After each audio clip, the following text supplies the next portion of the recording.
Hello there. Good afternoon.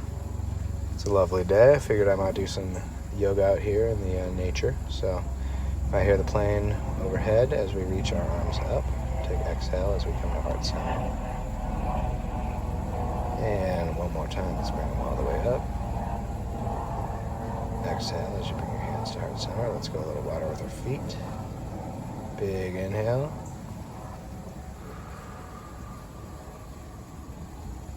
Let's start with some silly little twists here. I was doing some octopus twists earlier with the kids, so just kind of flail your shoulders back and forth. There's not really any rhyme or reason, just to get the shoulders feeling loosey-goosey. It's kind of fun too. Alright, so this is star pose. You kind of get as small as you can, and then pop yourself up like you're doing a jumping jack. Kids really love this one. And it feels pretty good too. 1, 2, 3. Ready? Okay, that's enough. Alright, so now I'm going to go do some down dog. You hear me talking about walking the dog a lot. I think this angle gives you a really good idea of what that is. Just flexing your heels down towards the ground. They don't need to make it all the way down flat, but it certainly feels good to go back and forth and pedal them out a little bit. Once you start getting your pedal on, you can go ahead and go into three-legged dog. So I like to bring one foot in closer to the middle and then bring my leg up slow motion. After you take a breath, you can bring your leg over to the side and get a real nice side stretch going. I really, really like this one. Let's take a couple breaths there. I'm doing breaths of 3 throughout this flow here.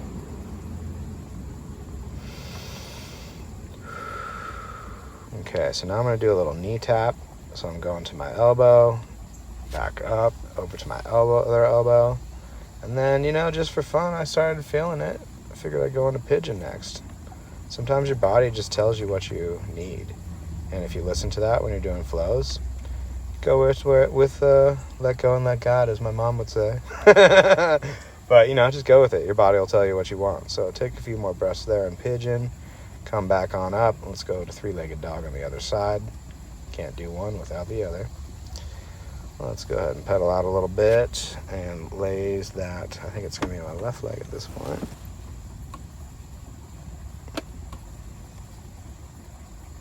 Oh, excuse me. Right leg up. Okay, and we do that nice and slow motion. Take a breath as you bring yourself over to the side. Really lovely stretch on the side there. Take a few breaths.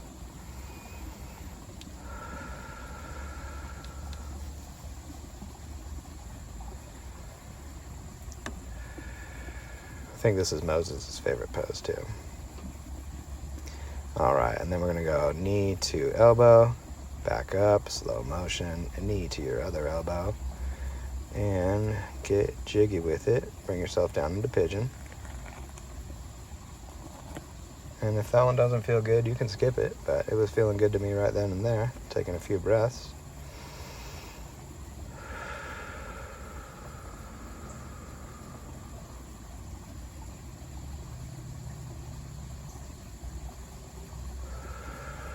Breathe. And get yourself back up. And just dirt off your shoulder or your hands if you're doing outside work.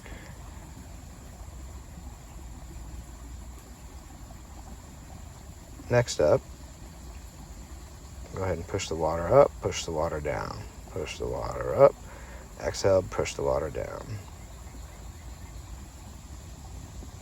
And then this is a nice sumo squat.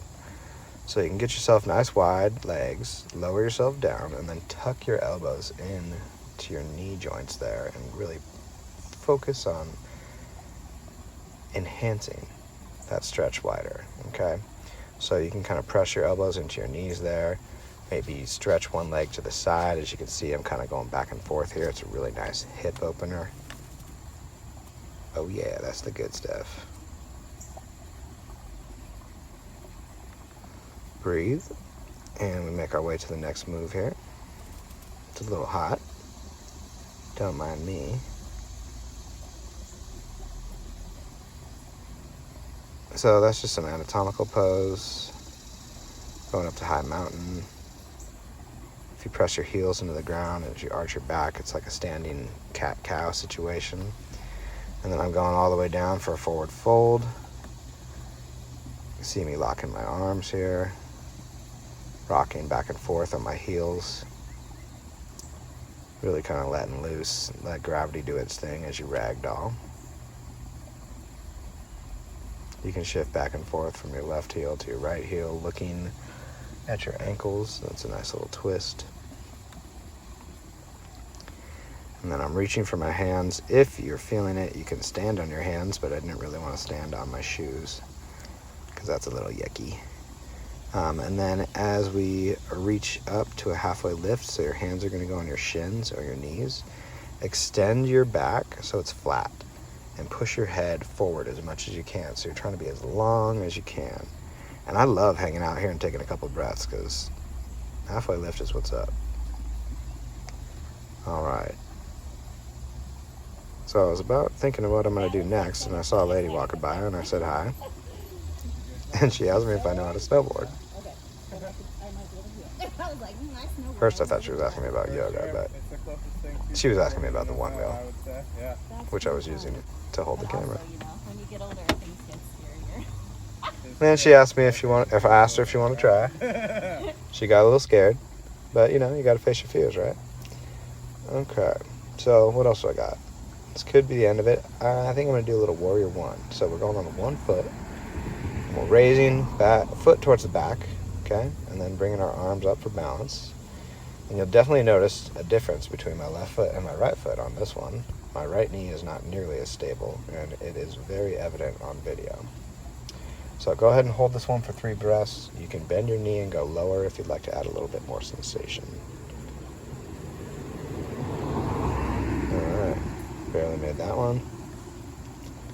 Let's try this other foot, show you how terrible I actually am.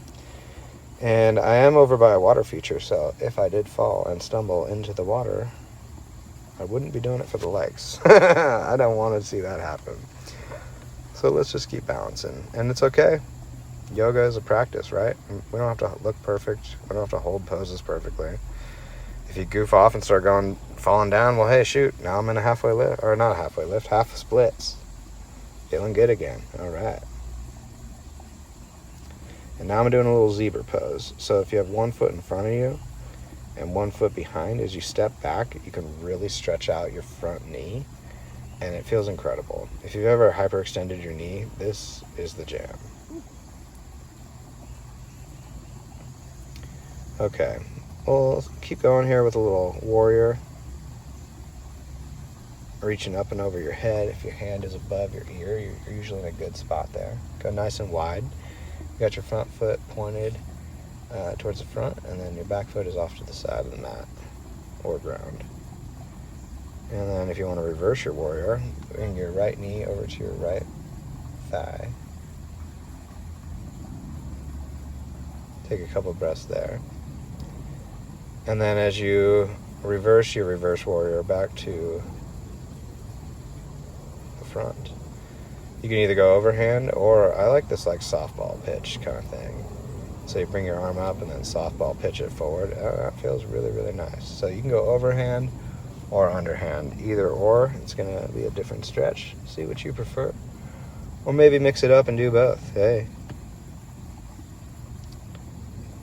Alright, and then let's do the other side. So big step forward with your right foot up in front, right arm to right knee, left arm is up and over your ear. Breathe. Let's reverse that warrior. Oop, yep, see, I forgot. Gotta reverse that warrior.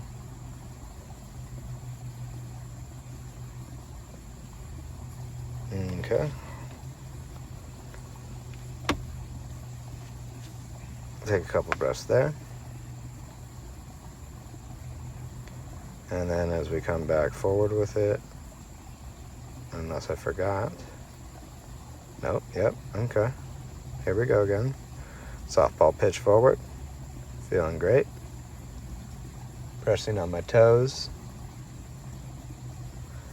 What's very cool about yoga is you can get a lot more out of these stretches if you're active in your feet. So if you're pressing in your heels, you're pressing in your toes, being active, you can get a lot more out of these stretches. So until next time, namaste, my friends.